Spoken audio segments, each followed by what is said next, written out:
Si preguntáramos a un grupo de personas en la calle, escogidas al azar, ¿qué es un cristiano?, muy probablemente recibiremos respuestas muy diversas.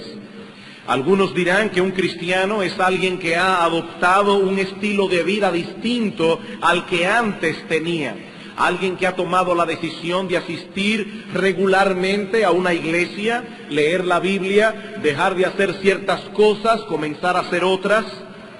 Para muchos, ser cristiano es tomar la decisión de vivir una vida más sana, más tranquila, más honrada y honesta. La determinación de vivir una vida útil al prójimo y a la sociedad en general. En la mente de tales personas, venir a ser cristiano no difiere en lo absoluto de hacerse miembro de un club social o de beneficencia.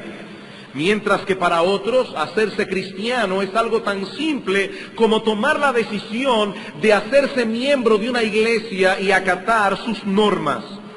Pasado mañana voy a hacerme cristiano. Me haré miembro de tal o cual iglesia.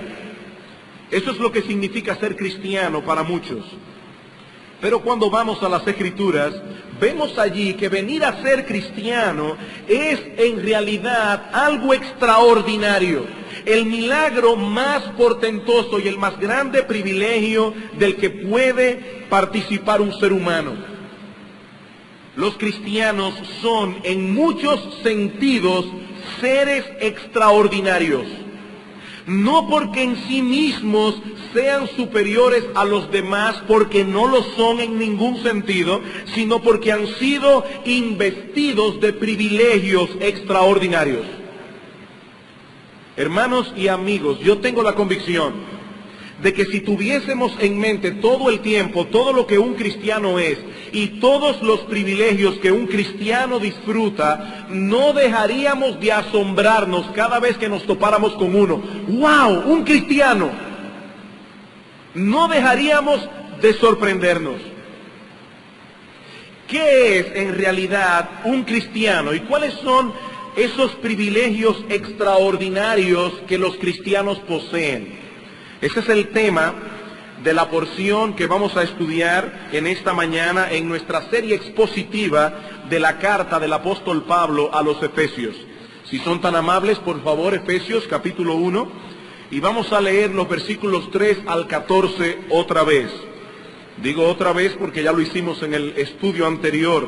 Efesios capítulo 1, versículos 3 al 14. Dice el apóstol Pablo: bendito sea el Dios y Padre de nuestro Señor Jesucristo, que nos bendijo con toda bendición espiritual en los lugares celestiales en Cristo, según nos escogió en Él antes de la fundación del mundo, para que fuésemos santos y sin mancha delante de Él.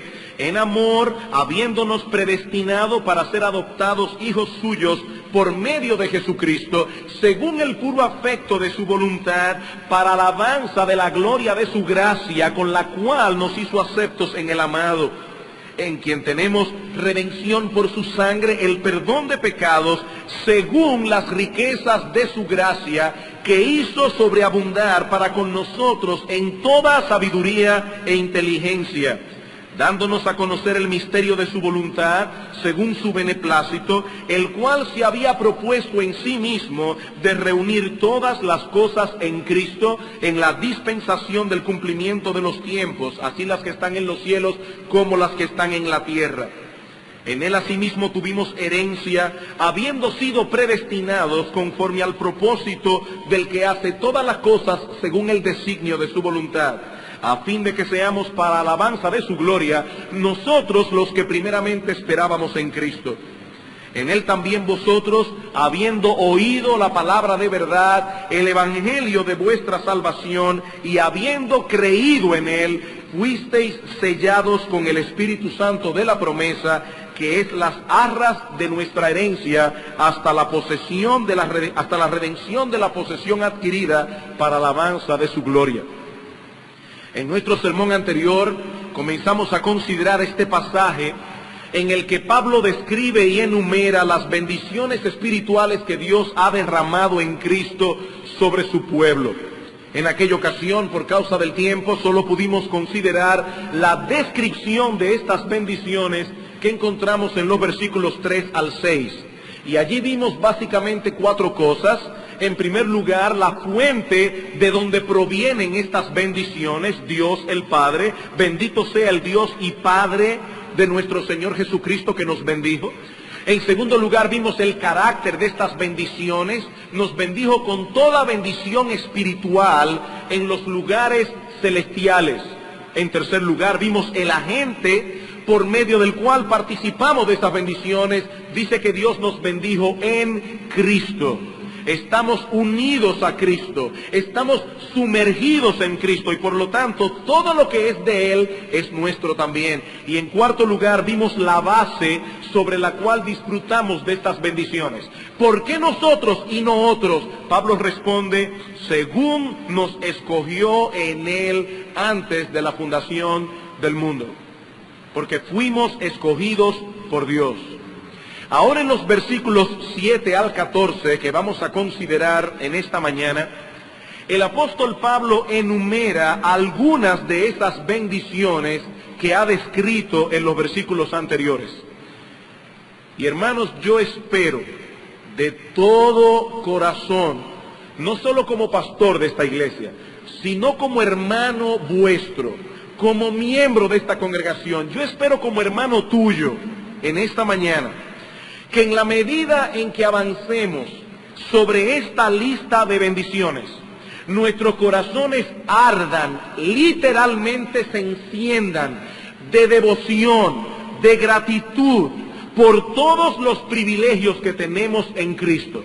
Mi hermano, yo quiero convencerte en esta mañana de que ha sido un alto honor, si tú eres cristiano, un alto honor, un alto privilegio el que Dios te ha concedido por haberte escogido para salvación antes de la fundación del mundo. Yo quiero convencerte de esto. Yo quiero que el Espíritu de Dios me ayude para yo poder convencerte a ti en esta mañana de estas cosas. Lo primero que nosotros encontramos en esta lista de bendiciones es un par de bendiciones que aunque son distintas entre sí, se encuentran íntimamente asociadas la una con la otra. Pablo dice en el versículo 7, en quien tenemos redención por su sangre, el perdón de pecados. Redención, perdón. La palabra redención que aparece aquí en nuestro texto procede de una raíz griega que significa aflojar. Y se usaba en aquel tiempo para describir la acción de aflojarse la ropa o de quitarse la armadura en el caso de un cristiano. Cuando esta palabra era aplicada a seres humanos, se usaba en referencia a ser librado de cualquier tipo de atadura, como es en el caso de un prisionero que era dejado en libertad. Andando el tiempo, se desarrolló en torno a esta raíz griega toda una familia de palabras relacionadas con este concepto de liberación y de manera particular con la acción de rescatar una persona o cosa por medio del pago de un precio. Y eso es precisamente el concepto que transmite la palabra redención que Pablo usa en nuestro texto. Ya sea que se trate de un prisionero o de un esclavo o de un objeto que ha sido sacado de una casa de empeño, la redención no es más que dejar en libertad alguna persona o cosa luego de pagar el precio de su rescate. Eso es lo que usted hace cuando va a una casa de empeño. La persona empeña una cosa por una cantidad específica, luego paga el precio de su rescate. Eso es redención. Cuando Pablo nos dice aquí que hemos sido redimidos en Cristo, él está pensando en nosotros los creyentes como esclavos, como prisioneros que hemos sido comprados y dejados en libertad. Esa es la idea básica detrás de la palabra redención. Implica a un prisionero y a un redentor que pague el precio de su libertad. En la antigüedad, una persona podía convertirse en esclavo de tres maneras distintas. En primer lugar, por nacimiento. Si los padres de un niño estaban en esclavitud al momento de nacer, ese niño automáticamente nace en esa misma condición de esclavitud. En segundo lugar, una persona podía ser esclavizada si su pueblo era vencido en una guerra. Muchas veces los habitantes eran llevados cautivos y vendidos como esclavos. Y en tercer lugar, podía darse el caso de que una persona quedara convertida en esclava por causa de una deuda que no podía pagar. Una persona estaba endeudada, no podía pagar la deuda y simplemente se vendía a sí mismo como esclavo o era tomado por el dueño como esclavo. Pues la Biblia nos enseña, hermanos y amigos, que espiritualmente hablando el hombre es un esclavo. Y es un esclavo en todo el sentido de la palabra. Nosotros somos esclavos por nacimiento, por haber nacido en medio de una raza caída. Nuestros padres eran esclavos del pecado y nosotros nacimos en esa misma condición. Somos esclavos por nacimiento, pero también somos esclavos por conquista. Somos esclavos por conquista. El pecado se ha convertido en nuestro rey. El pecado gobierna sobre nosotros en nuestro estado natural. Pero en tercer lugar, también somos esclavos por endeudamiento. Somos esclavos por endeudamiento. Nosotros tenemos una deuda con Dios que es impagable por causa de nuestros pecados. Nuestro Dios es infinitamente justo y nosotros por lo tanto estamos sujetos al castigo que nuestros pecados merecen. Y ese castigo no es otro que la separación eterna de Dios en las llamas del infierno. Así que estamos bajo el dominio del pecado y estamos bajo la maldición de la ley. Y para que pudiésemos ser puestos en libertad, alguien tenía que pagar el precio del rescate que la justicia de Dios demanda. Alguien tenía que pagar el precio del rescate que la justicia de Dios demanda. ¿Y qué es lo que la justicia de Dios demanda? La muerte del pecador. La paga del pecado es la muerte. Y hermanos, eso fue precisamente lo que hizo Cristo en la cruz del Calvario. Él es nuestro redentor porque Él pagó el precio. Por eso Pablo dice en nuestro texto que en Él tenemos redención por su sangre. En otras palabras, por medio de su muerte.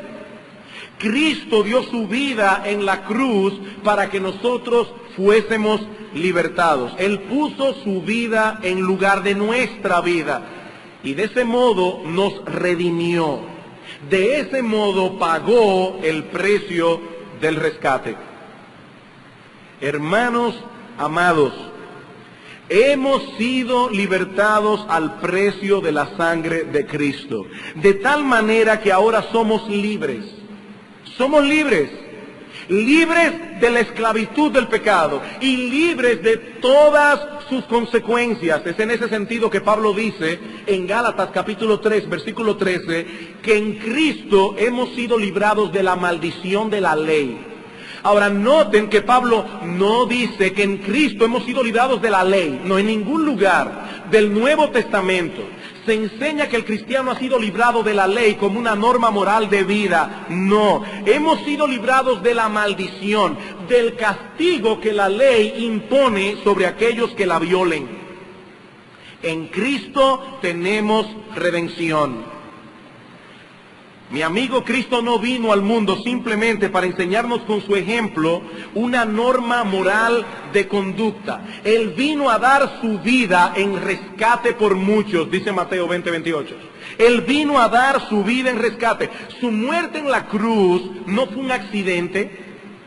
Su muerte en la cruz no fue una derrota inesperada. No, allí el Salvador voluntariamente se dio a sí mismo por nosotros, dice Pablo en Tito 2:14. Se dio a sí mismo para redimirnos de toda iniquidad y para purificar para sí un pueblo propio celoso de buenas obras. Y el apóstol Pedro nos dice en primera de Pedro capítulo 1 versículo 18, sabiendo que fuisteis rescatados, y la palabra allí es la misma palabra griega de Efesios, fuisteis redimidos de vuestra vana manera de vivir, la cual recibisteis de vuestros padres, no con cosas corruptibles como oro o plata, sino con la sangre preciosa de Cristo. Fuisteis redimidos con la sangre preciosa de Cristo.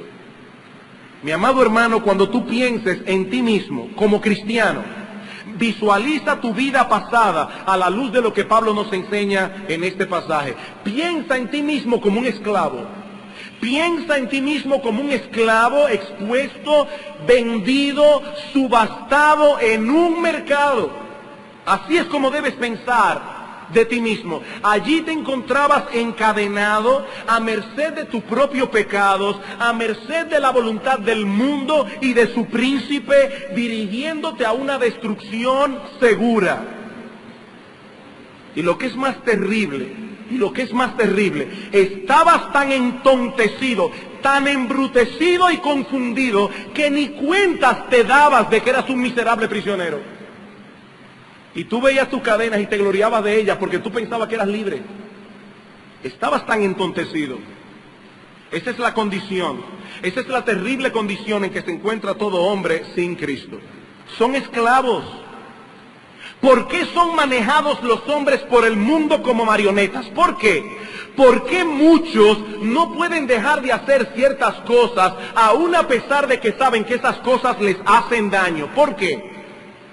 ¿Cuántas personas, yo estoy seguro que sentados aquí en esta iglesia, han sido convencidas de la veracidad del Evangelio y aún así no vienen a Cristo porque tienen terror de lo que otros puedan pensar? ¿Por qué? Porque son esclavos. Porque son esclavos. El hombre es un esclavo. Y esa era tu condición, mi hermano, antes de venir a Cristo. Esa era tu condición. Pero entonces vino nuestro amante redentor. Y así, en la condición en que tú estabas, subastado en un mercado público de esclavos, Él te amó. Él te amó.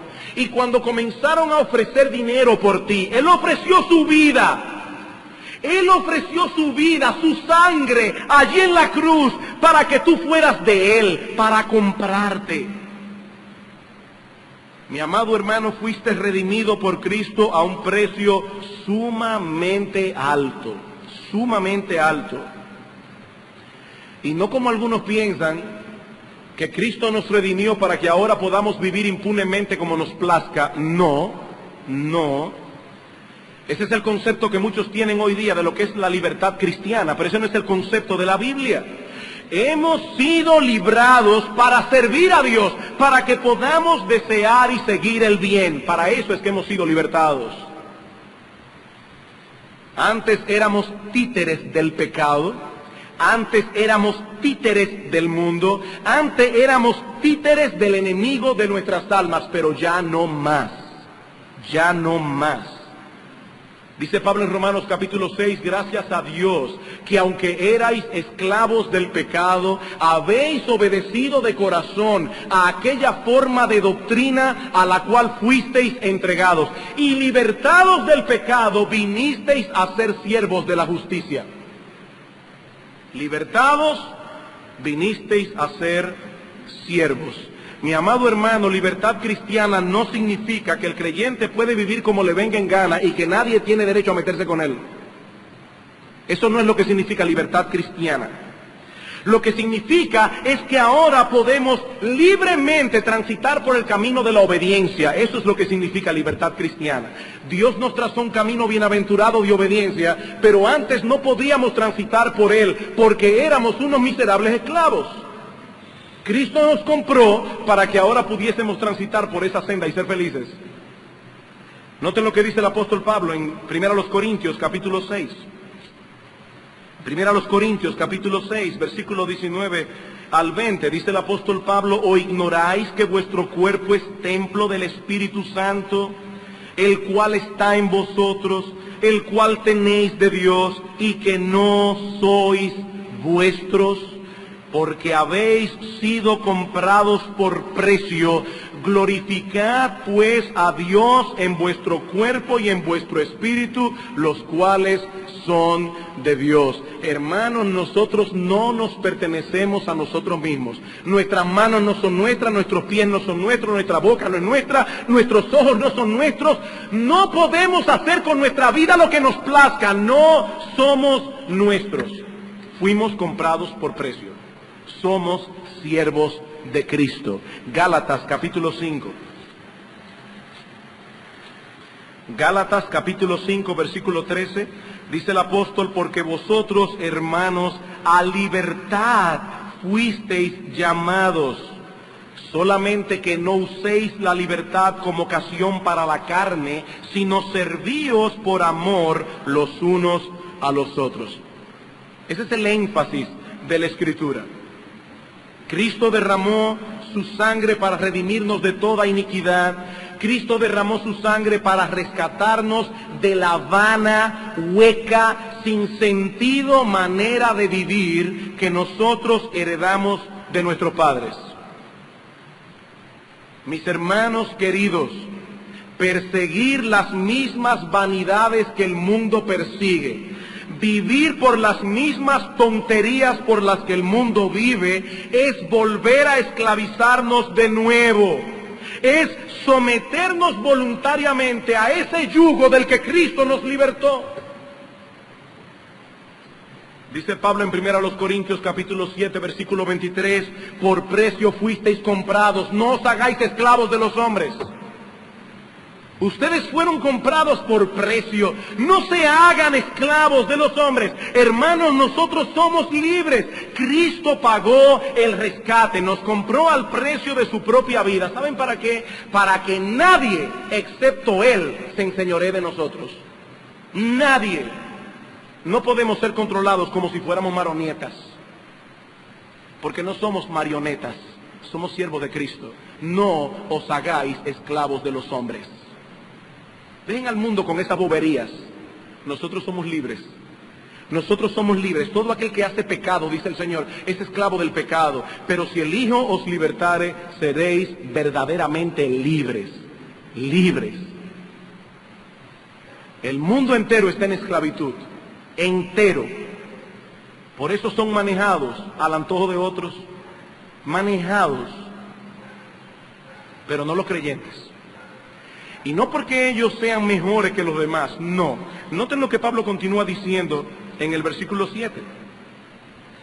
En quien tenemos redención por su sangre, el perdón de pecados según las riquezas de su gracia. Y una vez más, Pablo enfatiza aquí que la razón que movió a Dios a hacer todo esto por nosotros, debemos buscarla en Él, no en nosotros. Él hizo todo esto a nuestro favor, únicamente por gracia. Y Pablo dice, conforme a las riquezas de su gracia. Y eso es interesante. Un hombre muy rico puede dar de sus riquezas una miseria que no es compatible con todo lo que ese hombre posee.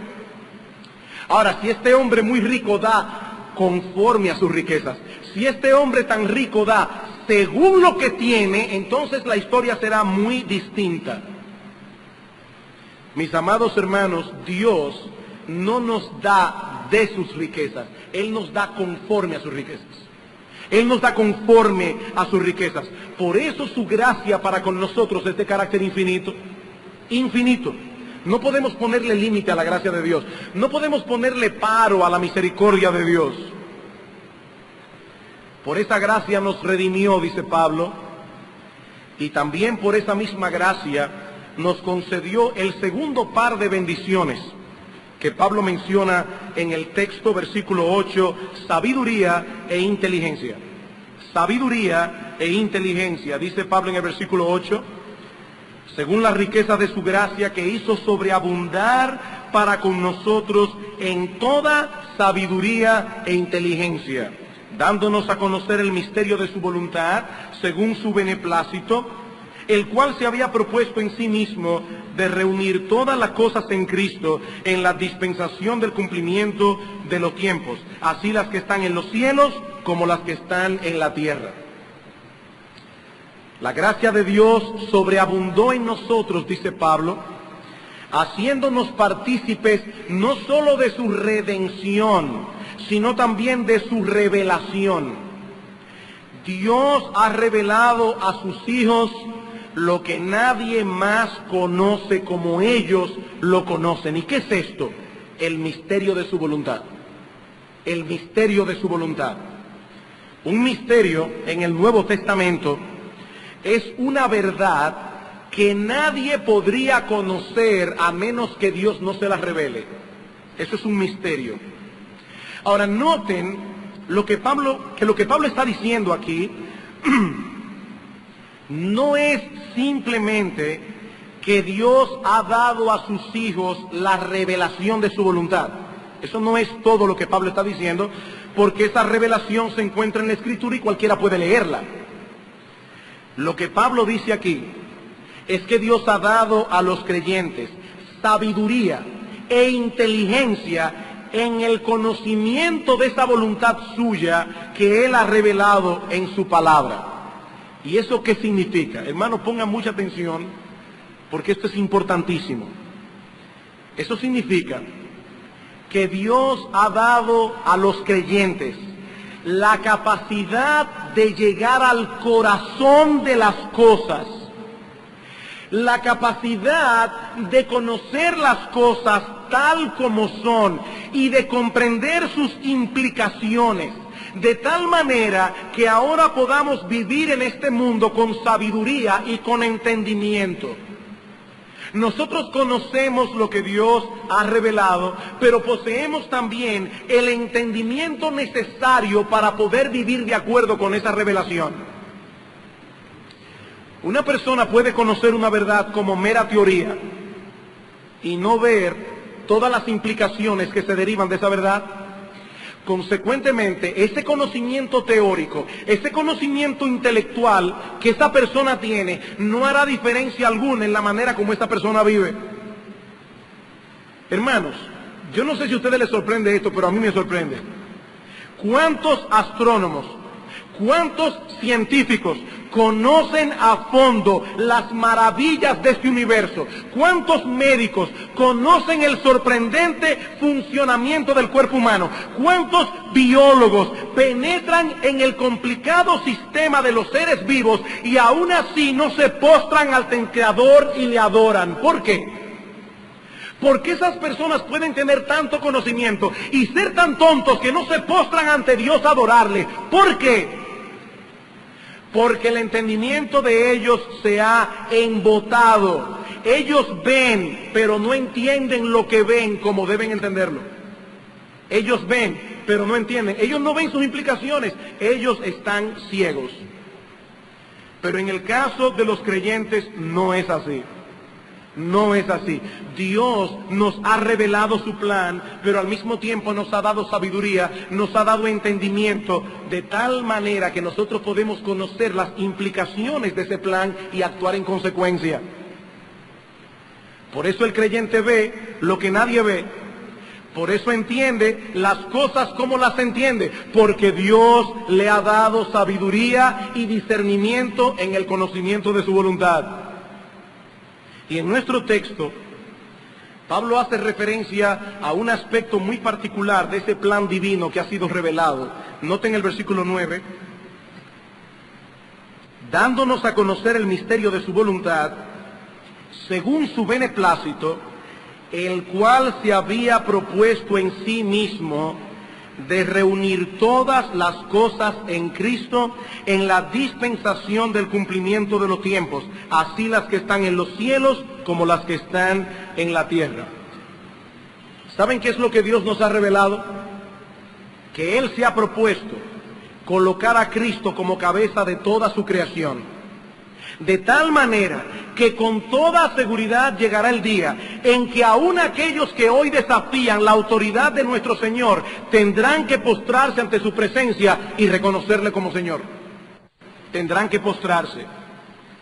Tristemente muchos harán esto antes de ser arrojados para siempre a las llamas del infierno. Pero tendrán que postrarse ante la autoridad suprema de Cristo. Tendrán que hacerlo. Y confesar con sus bocas que Él es el Señor. Más adelante en este mismo capítulo, el apóstol Pablo amplía esta idea. En el capítulo 1, él está orando porque él quiere que los creyentes conozcan la supereminente grandeza del poder de Dios para con nosotros. Versículo 20, la cual operó en Cristo, resucitándole de los muertos y sentándole a su diestra en los lugares celestiales, sobre todo principado y autoridad y señorío, y sobre todo nombre que se nombra no solo en este siglo, sino también en el venidero. Y sometió todas las cosas bajo sus pies, y lo dio por cabeza sobre todas las cosas a la iglesia. Hermanos, muy pronto, ninguna otra autoridad será reconocida en todo el universo aparte de la autoridad de Cristo. Ninguna otra autoridad. Y todas las cosas que quedaron trastornadas por causa del pecado volverán otra vez a su orden original bajo el reinado eterno de nuestro Señor. Es a eso que se refiere Pablo cuando dice que todas las cosas serán reunidas en Cristo, en la dispensación del cumplimiento de los tiempos, es decir, en el momento previamente establecido por Dios en su plan soberano. Cuando todos los propósitos que le preceden hayan sido plenamente cumplidos, todas las cosas serán reunidas en Cristo, las que están en los cielos y las que están en la tierra. Ahora, el punto que Pablo enfatiza aquí y que yo no quiero que perdamos de vista es que nuestro Dios ha revelado estas cosas a sus hijos y les ha dado sabiduría y entendimiento para que ellos comprendan el corazón de estas verdades y actúen en consecuencia. Hermanos queridos, la Escritura nos enseña que nuestro Señor Jesucristo fue exaltado hasta lo sumo y que le fue dado un nombre que es sobre todo nombre, para que en el nombre de Jesús se doble toda rodilla de los que están en los cielos y en la tierra y debajo de la tierra, y toda lengua confiese que Jesucristo es el Señor, para la gloria de Dios el Padre. Ahora yo me pregunto, a la luz de esta verdad que nosotros los creyentes conocemos, porque Dios nos las reveló, hermanos, ¿existe alguna razón para vivir amedrentados en este mundo? Nosotros que somos de Cristo y que reinaremos juntamente con Él sobre todo el universo.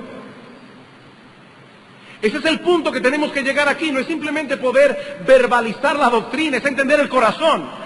¿Existe alguna razón por la cual nosotros estemos amedrentados, nosotros que reinaremos con Cristo? Otra pregunta. Si nosotros estamos en Cristo y Él ha de reinar sobre todo el universo, mi hermano querido, ¿existe alguna razón para estar descontento por algo que tú no tienes ahora? ¿Existe alguna razón para estar amargado? ¿Existe alguna razón para estar deprimido? Nosotros que vamos a reinar juntamente con Él. Mi hermano, ¿es que acaso tienen los impíos algo que nosotros debamos envidiar? ¿Tienen los impíos algo que nosotros los cristianos debamos envidiárselo? Queridos hermanos, si Dios nos ha dado luz para que conozcamos su plan, es para que vivamos inteligente y sabiamente en este mundo. Los impíos viven como viven porque ellos no conocen la cosa que los cristianos conocen, por eso viven así. Ellos se aferran a sus tonterías porque ellos no tienen otra cosa, pero nosotros no, mis hermanos, nosotros no vivimos así porque conocemos otras realidades. Dice Salomón en Eclesiastés, capítulo 1, que los impíos viven persiguiendo el viento. Persiguiendo el viento. Ellos van corriendo de acá para allá, hacia ningún sitio, persiguiendo nada. Pero es porque ellos no saben lo que tú y yo sabemos y que Dios nos ha revelado. Ese es el punto que Pablo está trayendo aquí.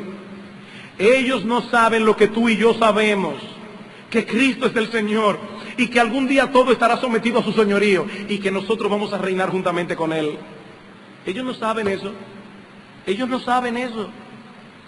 Por eso, a ti que vas detrás de la salvación eterna, a ti que te vas dirigiendo con paso seguro hacia la Canaán celestial, ellos te burlan y te maltratan. ¿No entienden? Ellos no saben, mi hermano, lo que tú sabes, ellos no lo saben. Ahora la pregunta crucial aquí es, ¿estás viviendo tú realmente a la luz de lo que sabes? ¿Estás viviendo tú realmente a la luz de lo que sabes? Más adelante en esta misma carta, en el capítulo 5, versículo 15 al 17, note lo que dice Pablo. Mirad pues con diligencia cómo andéis, no como necios, sino como sabios, aprovechando bien el tiempo porque los días son malos. Algunas personas pueden pensar, wow, hoy se están diciendo cosas muy duras, se está hablando de necedad, de tontería. Esta es la palabra que Pablo usa aquí. Él es inspirado por el Espíritu Santo, yo no, yo estoy usando simplemente la palabra que él usa. Él dice, no vivan como necios. Los demás viven como necios, pero no ustedes, vivan como sabios. Por tanto, no seáis insensatos, sino entendidos de cuál sea la voluntad de Dios. Amados hermanos, ¿estamos nosotros viviendo como necios o como sabios? ¿Revela nuestro estilo de vida que somos hombres y mujeres sensatos, entendidos en cuál es la voluntad de Dios? ¿Revela nuestro estilo de vida que nosotros sabemos que es en esta voluntad de Dios que se encuentra el verdadero deleite, el verdadero gozo, la verdadera alegría, la verdadera felicidad? ¿Revela nuestra vida eso? Esa es la pregunta que debemos hacer. Pero no solo tenemos en Cristo redención y revelación, sino también en tercer lugar una herencia. En tercer lugar una herencia, versículo 11. En Él asimismo tuvimos herencia, habiendo sido predestinados conforme al propósito del que hace todas las cosas según el designio de su voluntad, a fin de que seamos para alabanza de su gloria, nosotros los que primeramente esperábamos en Cristo. Como hijos adoptados del Padre, ahora somos también herederos. Herederos. Esa herencia es nuestra desde ya, aún a pesar de que no hemos entrado en el pleno disfrute de ella. Y aquí quiero que noten algo interesante en nuestro texto. Cuando los griegos querían señalar algo que estaba en el futuro, pero que no podía de ningún modo dejar de suceder, aunque estaban hablando de algo futuro, ellos usaban a menudo el verbo en tiempo pasado, como si ya hubiese ocurrido.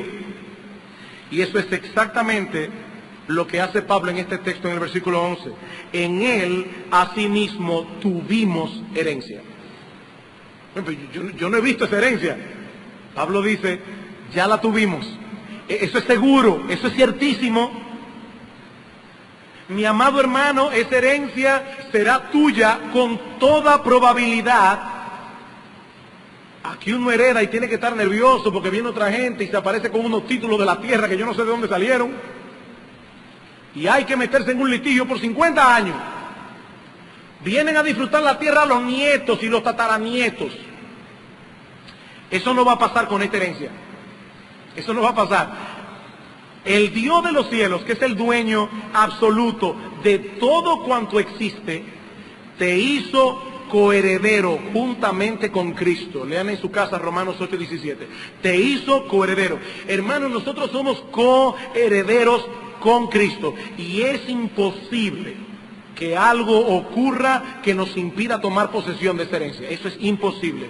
Vean el versículo 11 otra vez.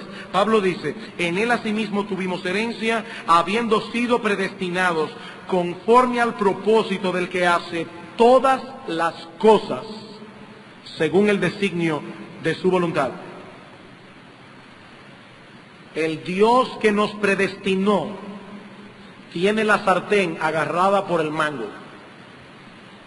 Él posee control absoluto de todo lo que ocurre en su creación. Todas las cosas que pasan se encuentran contemplados en el designio de su voluntad. Por lo tanto, mi amado hermano, nada puede tomarlo de sorpresa. Nada puede frustrar su plan soberano. Nosotros vamos a tomar posesión de su herencia. Eso es tan cierto como que estamos sentados aquí en esta mañana oyendo la palabra de Dios. Tan cierto. Ahora, ¿debemos nosotros sentirnos orgullosos por todos esos privilegios con que Dios nos ha favorecido? En ninguna manera. En ninguna manera. Ese fue el gran error que cometió el pueblo de Israel en el pasado. Ellos llegaron a pensar que eran personas especiales por ser el pueblo escogido de Dios y se envanecieron. Pero ese no es el propósito de Dios al salvarnos. Noten el versículo 12. ¿Cuál es el propósito de Dios? A fin de que seamos para alabanza de su gloria, nosotros los que primeramente esperábamos en Cristo. Dios diseñó su plan de salvación de tal manera que toda jactancia queda completamente eliminada. Toda jactancia. Mi amado hermano, todo lo que somos, todo lo que tenemos, todo lo que disfrutaremos en la eternidad, todo nos fue concedido gratuitamente por gracia, para que solo nuestro Dios reciba toda la gloria. De Él, por Él y para Él son todas las cosas, dice Pablo en Romanos 11:36. Por lo tanto, a Él sea la gloria por los siglos. Amén. A Él sea la gloria. Finalmente, en esta lista de bendiciones espirituales, en los versículos 13 al 14 tenemos la más sorprendente de todas. Tenemos redención, revelación, una herencia y en cuarto lugar tenemos el sello del Espíritu Santo. Tenemos el sello del Espíritu Santo, versículo 13. En Él también vosotros, habiendo oído la palabra de verdad, el evangelio de vuestra salvación, y habiendo creído en Él, fuisteis sellados con el Espíritu Santo de la promesa, que es las arras de nuestra herencia, hasta la redención de la posesión adquirida para alabanza de su gloria. En la antigüedad se usaban sellos que se fijaban o ataban a ciertos objetos para indicar una de tres cosas: o para garantizar su carácter auténtico, como en el caso de un documento, este documento es auténtico, o para indicar quién era el dueño de ese objeto, o para protegerlo de daño. Por eso aquella piedra que se puso, aquella roca enfrente de la tumba de Cristo fue sellada para protegerla. Así que el sello en la antigüedad indicaba autenticación, posesión y protección. ¿Qué es lo que Pablo está diciendo aquí? Lo que él está diciendo es que los creyentes han sido sellados con el Espíritu Santo, asegurándoles Dios de ese modo que son genuinos, que le pertenecen a Él y que serán protegidos y guardados hasta que reciban la plena posesión de todo lo que está reservado para ellos en los cielos. Ahora noten, mis hermanos, que no es el Espíritu Santo quien sella al creyente. No es el Espíritu Santo quien sella al creyente. Eso no es lo que Pablo está diciendo aquí. Lo que Pablo está diciendo en el texto, mis hermanos, es mucho más glorioso aún. El Espíritu Santo es el sello. Él es el sello. Dice Pablo en Efesios 1:13, fuimos sellados con el Espíritu Santo. Y más adelante en Efesios capítulo 4, versículo 30, dice Pablo, no contristéis al Espíritu Santo de Dios, con el cual fuisteis sellados para el día de la redención. El Espíritu Santo es el sello. El Espíritu Santo ha venido a morar en nosotros conforme a la promesa que había en el antiguo pacto. Por eso se le llama el Espíritu de la promesa. Él fue prometido. Dios nos dio su Espíritu como una garantía de plena posesión de nuestra herencia en el futuro. Dice en el versículo 14 que el Espíritu Santo es las arras de nuestra herencia, hasta la redención de la posesión adquirida para alabanza de su gloria. Esta palabra arras señala el depósito que un comerciante daba por adelantado para asegurar la compra de algo. Voy a la tienda, voy a comprar un carro. ¿Cuánto cuesta el carro? Tanto. Bueno, mira, yo no lo voy a comprar ahora, pero aquí hay un pago inicial para apartarlo. Y ese pago asegura que el resto viene y que el carro es mío. Esa es la idea. Hermanos, todavía nosotros no disfrutamos de todo lo que Dios ha preparado para nosotros. Todavía no. Pero Él nos dio su Espíritu como un anticipo. Su espíritu, y es un anticipo. Hermano, piensen en eso. Él nos dio su espíritu como un anticipo. Óigame, lo que viene tiene que ser muy grande. Si el espíritu es el anticipo, la tercera persona de la Trinidad morando en nuestros corazones, ese es el anticipo. Su obra de regeneración en nosotros, la manera como nos convence de pecado, cómo nos guía hacia la santidad, cómo va forjando lentamente a veces el carácter de Cristo en nuestras vidas. Mis hermanos, todo eso nos indica que ciertamente pertenecemos a Dios y que algún día entraremos en el disfrute pleno de nuestra salvación. Tristemente, a muchos cristianos se les ha llevado a pensar hoy día que aún no tienen al Espíritu Santo morando en ellos. Eso es triste. Porque no han hablado en lenguas, porque no han sentido alguna emoción extraña, porque no han tenido algún tipo de experiencia mística. Pero mis hermanos, ninguna de esas cosas se menciona en este texto como evidencia de haber recibido el Espíritu Santo. Por el contrario, el texto indica claramente que todo cristiano genuino ha sido hecho partícipe de ese don maravilloso. ¿Qué dice el texto? Versículo 13. En él también vosotros, habiendo oído la palabra de verdad, el evangelio de vuestra salvación, y habiendo creído en él, fuisteis sellados. Y las acciones que Pablo menciona allí son concomitantes. Oyeron, creyeron y fueron sellados. Todo aquel que oyó el evangelio y creyó fue sellado. Eso es algo que todo cristiano genuino posee. Por eso dice Pablo en Romanos capítulo 8, versículo 9, que aquel que no tiene el Espíritu de Cristo, el tal no es de él. El tal no es de él. ¿Y cómo puedo yo saber si yo tengo o no el Espíritu Santo en mí? Hay tres evidencias claras de la presencia de Cristo, del Espíritu Santo en una persona. Evidencias que se hacen más evidentes o menos evidentes en la misma medida en que la persona madura y crece en gracia. Mientras más madurez, más claras las evidencias. En primer lugar, toda persona que posee el Espíritu Santo creerá sin reservas en el Señor Jesucristo. Eso es obvio. Él vino a dar testimonio de Cristo. Toda persona que posee el Espíritu Santo creerá sin reservas en el Señor Jesucristo. Creerá lo que la Biblia dice acerca de Él. Creerá lo que la Biblia dice acerca de su obra redentora. En segundo lugar, amará la palabra de Dios y los mandamientos contenidos en la palabra de Dios, procurando sinceramente obedecerlos. Sinceramente, no perfectamente, pero sí sinceramente. Hermanos, nunca de este lado del cielo llegaremos a tener una obediencia perfecta a los mandamientos del Señor. El pecado todavía mora en nosotros y el cristiano tiene una lucha continua con ese pecado remanente, pero lucha. Si no hay lucha, no hay vida. No hay vida. Y en tercer lugar, este creyente no solo creerá en Cristo, no solo aceptará sin reservas la palabra de Dios como palabra de Dios, sino que este creyente amará al pueblo de Dios y procurará su bien en la medida de sus posibilidades. Estas son las señales de poseer el Espíritu Santo. Estas marcas, como decía hace un momento, se hacen más evidentes en la medida en que este cristiano crece y madura en su vida de piedad. Pero esas son las marcas. Esas son las marcas.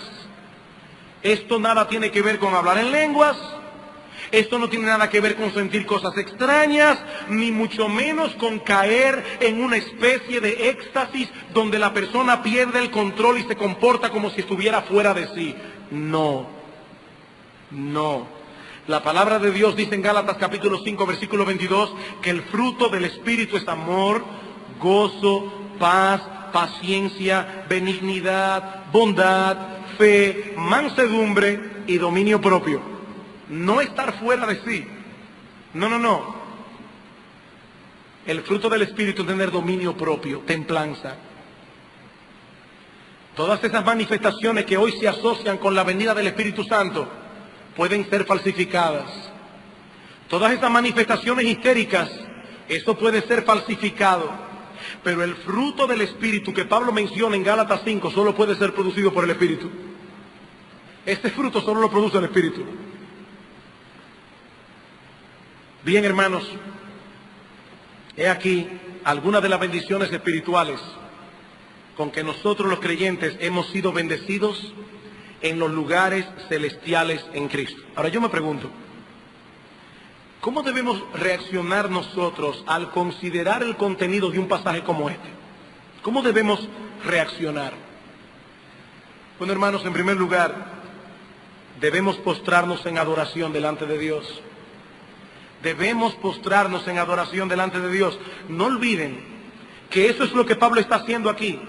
El apóstol comienza exaltando a Dios por todos los beneficios que ha derramado sobre nosotros sin merecerlo. Bendito sea el Dios y Padre de nuestro Señor Jesucristo. Y luego insiste una y otra vez en que el propósito maestro detrás de ese plan soberano de salvación era la alabanza de la gloria de su gracia.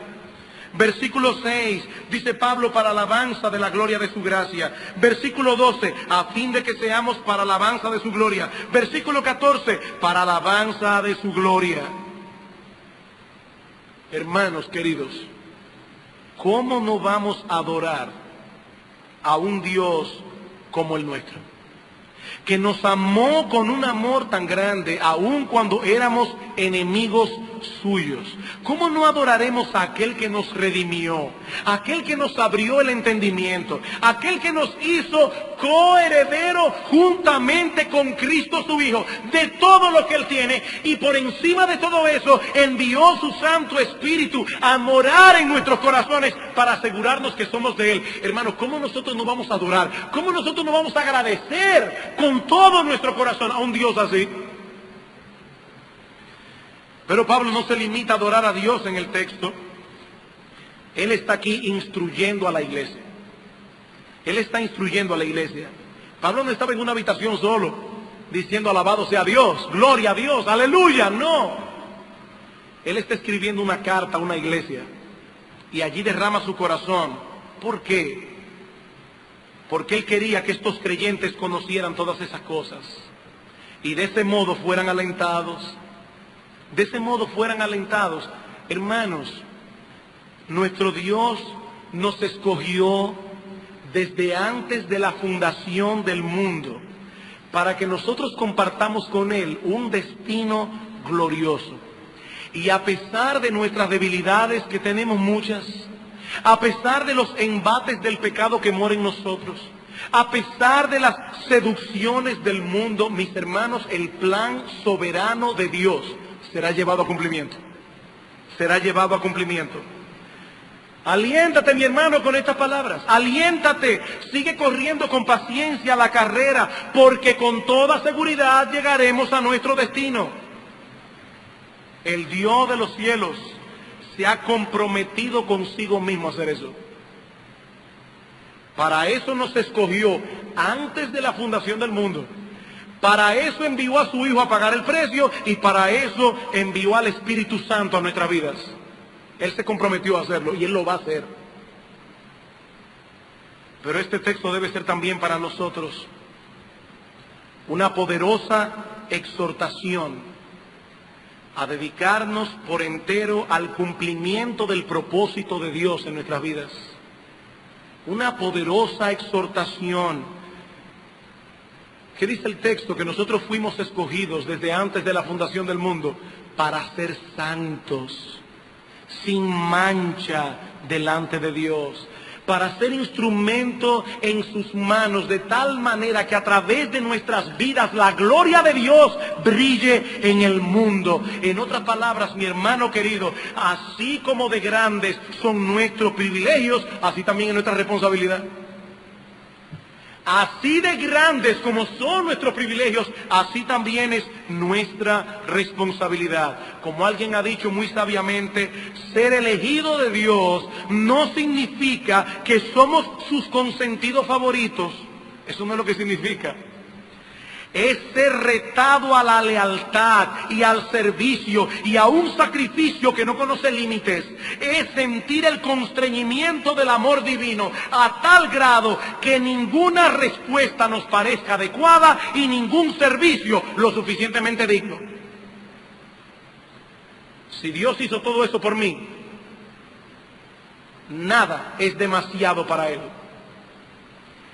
Si Dios hizo todo eso por mí y mañana me voy al África de misionero y allí me come un león o me tragan unos salvajes, valió la pena. Y nunca habremos hecho demasiado por nuestro Dios. Nunca. El amor de Cristo nos constriñe, dice Pablo, pensando esto, que si uno murió por todos, luego todos murieron. Y por todos murió, para que los que viven ya no vivan para sí mismos, sino para aquel que murió y resucitó por ellos. Esto es un gran privilegio, pero es una gran responsabilidad. Hermanos, cuán inmenso ha sido, es y será el amor de nuestro Salvador para con nosotros. Por lo tanto, cuán decididos y ardientes debemos ser en nuestro servicio a Él. Cuán decididos y ardientes. Y para ti, mi amigo, que estás aquí sin Cristo, 2 minutos y termino. Nota una vez más lo que dice Pablo en el versículo 13. Los creyentes hemos venido a participar de todos esos privilegios habiendo creído en Cristo, luego de escuchar su palabra. En Él también vosotros, habiendo oído la palabra de verdad, el evangelio de vuestra salvación, y habiendo creído en Él, fuisteis sellados. Mi amigo, tú has escuchado también en este día esta palabra de verdad. Tú has escuchado el evangelio de la salvación. Y quién sabe cuántas veces. Tú también necesitas confiar en Cristo para la salvación de tu alma. Y para venir a disfrutar juntamente con nosotros de todos esos enormes privilegios que hemos mencionado hoy. Y ahora yo te pregunto, mi amigo, ¿por qué continúas aún en esclavitud, andando en tinieblas, si el Redentor, el libertador de los hombres, ha sido presentado hoy delante de ti? ¿Por qué? Quiera Dios que ninguno en medio nuestro se endurezca aún más contra el único que puede darle salvación y liberación. Quiera Dios que la gracia de Cristo alcance a muchos en esta congregación, abriéndoles el entendimiento para que confíen hoy plenamente en Él. Vamos a orar. Te damos las gracias, Señor, por tu palabra, pero sobre todas las cosas, Señor, te damos las gracias por todo lo que tenemos en Cristo. Padre, perdónanos la tibieza de nuestro amor por Él. Perdónanos, Señor, la tibieza de nuestro servicio. Perdónanos, Señor, la tibieza de nuestro compromiso. Perdónanos, Señor, pero que la obra de tu Espíritu en nosotros continúe. Padre, ayúdanos en nuestra debilidad, ayúdanos a pesar del pecado remanente, ayúdanos, oh Señor, a pesar de las seducciones del mundo. Ayúdanos a vivir de tal manera que seamos luminares en medio de esta generación adúltera y pecadora. A ti te alabamos, Señor, a ti te damos gloria, y precisamente para tu gloria te pedimos que tu Espíritu Santo aplique con poder el Evangelio de Jesucristo en el corazón de pecadores. Señor, concédenos hoy como iglesia que podamos unirnos con el gozo de los ángeles en los cielos por pecadores que hoy aquí vengan al arrepentimiento. Todas estas cosas te las pedimos a ti, en el nombre de Cristo. Amén.